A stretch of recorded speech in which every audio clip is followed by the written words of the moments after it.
ফকির ফাকরা জায়গাটা একদম অন্ধকার দিল। আলহামদুলিল্লাহ।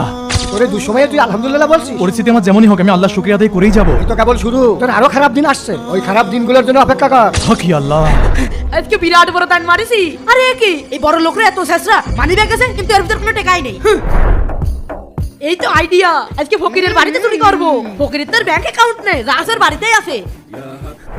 এই তো ফকির ঘুমাচ্ছে, আমি হাতটা পরিষ্কার করে আসি।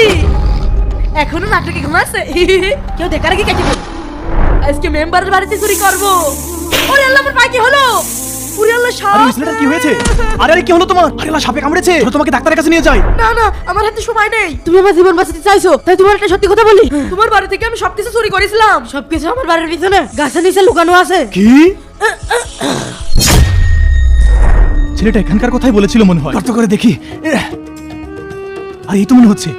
আমি এটা কি দেখছি? এত টাকা পয়সা কোত্থেকে আসলো? কি ব্যাপার, তুমি না বলেছিলে আজকে থেকে আমার খারাপ দিন শুরু, কিন্তু এত টাকা পয়সা সোনা দান এগুলো কোত্থেকে আসলো? আমার বাড়িতে এত কিছু ছিলই না। তুই তোর বিপদের সময় আল্লাহ তাআলার উপর ভরসা ছাড়িসনি, তাই আল্লাহ তাআলা তোর এই পুরস্কার দিয়েছে।